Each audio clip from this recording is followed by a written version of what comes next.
আসসালামু আলাইকুম। হৃদিতা গল্পের 5 নাম্বার পার্ট।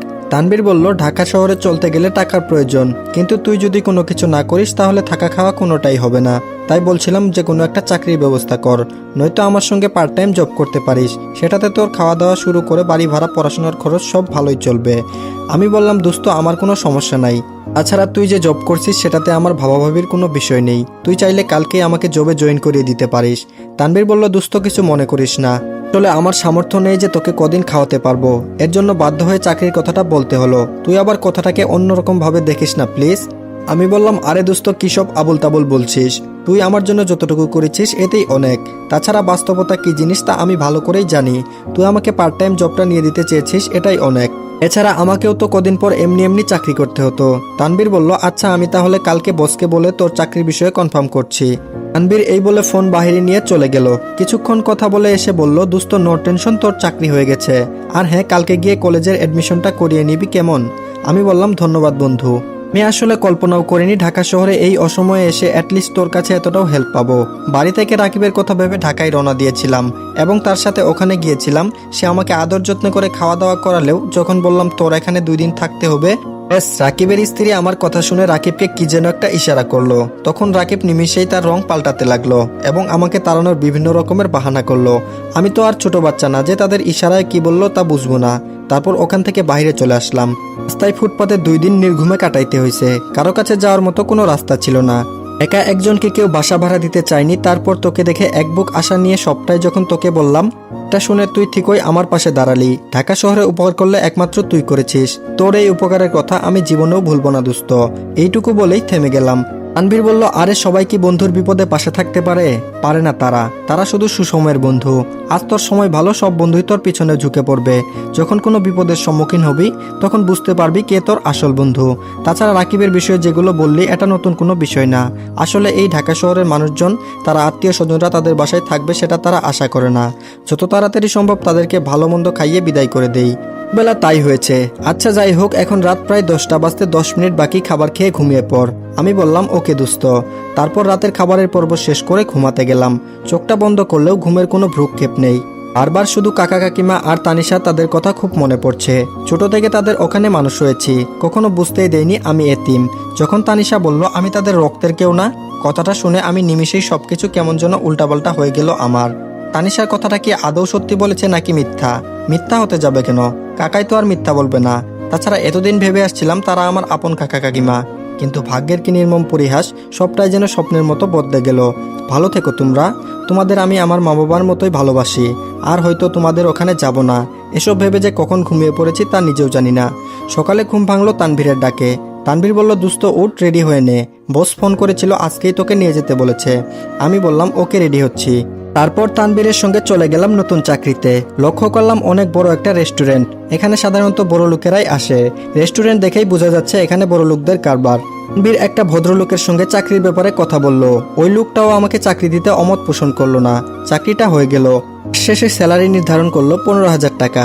এ দিয়ে মাশাল্লাহ আমার ভালোই চলবে, কোনো অসুবিধা হবে না। তানবীরকে আরেকবার ধন্যবাদ দিয়ে বললাম, দোস্ত চল হাজি বিরিয়ানি খাবো। তানবীর বলল, আমার কাছে টাকা নাই, আরেকদিন খাওয়া মনে।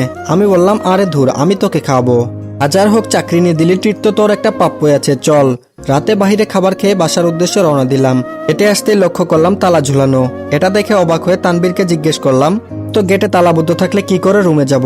রাত তো 10টা বাজে নাই, এর মধ্যে তারা গেটে তালা লাগিয়ে ঝুলিয়ে দিল। তানবীর বলল, এই বাড়িওয়ালার মেয়ে আরোহী ইচ্ছা করে রাত 9টার সময় গেটের তালা লাগিয়ে দেয়। মেয়েটা বদমেজাজি প্লাস মিসকা শয়তানি। দোস্ত টেনশন করিস না, আঙ্কেলকে ফোন দিয়ে জানিয়ে দিচ্ছি। এই বলে তানভীর বাড়িওয়ালা আঙ্কেলের কাছে ফোন করে জানিয়ে দিল। কিছুক্ষণ পরেই বাড়িওয়ালা আঙ্কেল গেটে এসে বিনয়ের সুরে বলতে লাগলো, বাবারা তোমরা কিন্তু বিরক্ত হয় না প্লিজ। আরোহী মাঝে মধ্যে গেটে তালা লাগিয়ে চাবি তার কাছে রেখে দেয়।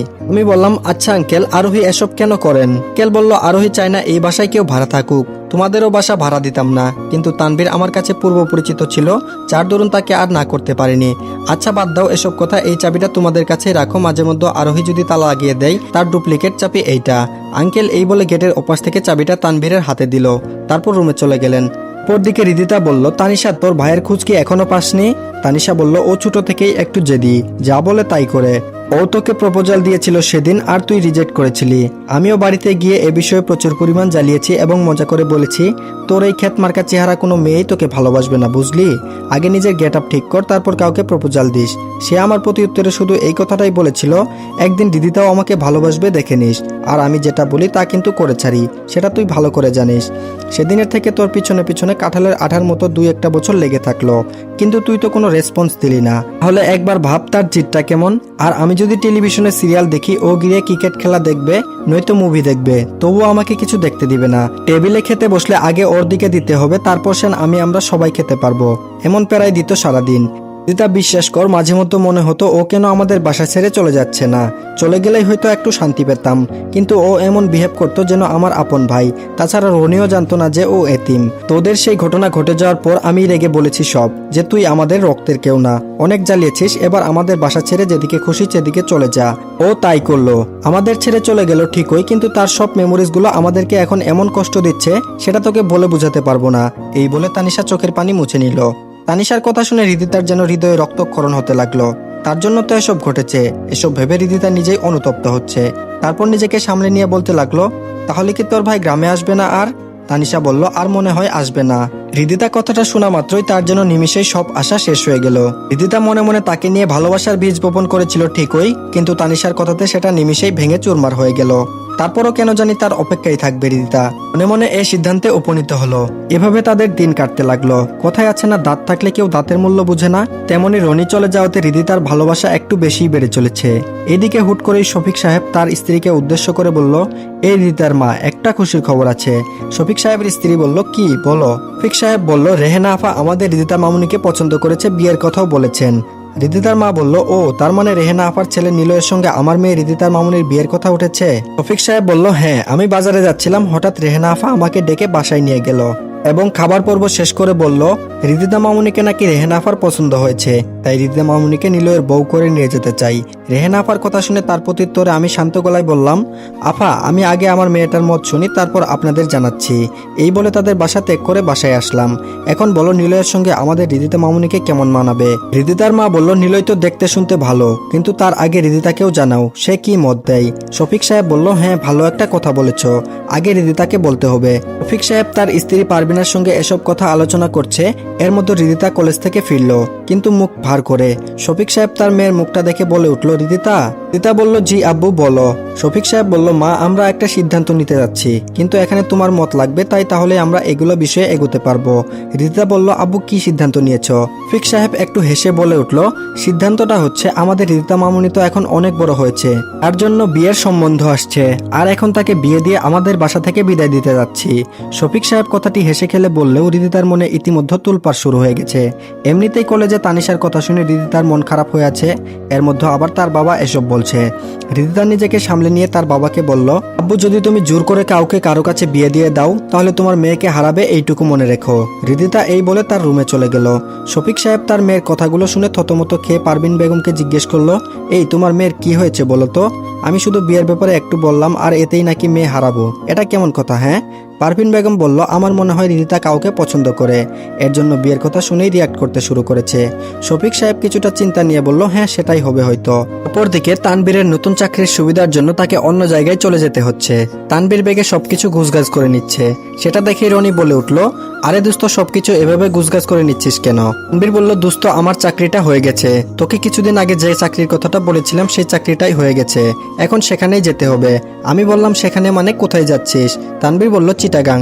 দোস্ত আঙ্কেলকে তোর কথা বলছি, তুই এখানেই থাকতে পারবি। আমি নিশ্চুপ হয়ে দাঁড়িয়ে রইলাম। তারপর তানবীর বলল, আরে বন্ধু মন খারাপ করিস না, চাকরির জন্যই তো যেতে হচ্ছে, তবে মাঝে মধ্যে তোর সঙ্গে ঢাকায় এসে দেখা করব।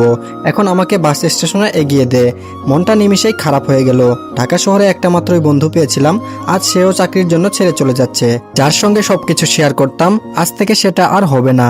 এসব ভাবতেই তানভীর কাঁধে হাত রেখে বলে উঠল, কিরে দোস্ত যাবি না? আমার কিন্তু দেরি হয়ে যাচ্ছে। আমি বললাম, হ্যাঁ হ্যাঁ চল। এই বলে তানভীরকে বাস স্টেশনে নিয়ে গেলাম। তানভীরকে নতুন বাসে তুলে দিয়ে আসলাম। পিছন দিকে তাকিয়ে তানভীর বলে উঠল, দোস্ত ভালো থাকিস আর মাঝে মধ্যে ফোন দিস, ভুলে যাস না কিন্তু। আমি বললাম, না রে দোস্ত, তোকে ভুলবো না, তুইও ভালো থাকিস। এসব কথা শেষ করতে করতে গাড়ি স্টার্ট দিল। তারপর তানভীরকে বিদায় দিয়ে বাসায় আসলাম। আরোহী দরজার সামনে দাঁড়িয়ে থেকে বলতে লাগলো, তোর বন্ধু চলে গেল, তাহলে তুইও কেন বাসায় আটকে গেলি? তুইও চলে যেতি তোর বন্ধুর সঙ্গে। আরোহীর এমন কথার ধারা শুনে মনটা চাচ্ছে যে তার গালে কষে একটা থাপ্পড় মেরে দেই। কথায় আছে না, সব চাওয়া পাওয়া পূরণ হয় না, সেটা ভেবেই নিজের রাগ কন্ট্রোল করলাম। তারপর কোনো কিছু না বলে রুমে এক পা সামনে বাড়াবো, এমন সময় আরোহী পিছন দিক থেকে এমন একটা কথা বলল, শুনে নিজের রাগকে কন্ট্রোল করতে পারলাম না। আরোহীকে দেয়ালের সঙ্গে চেপে ধরে বললাম,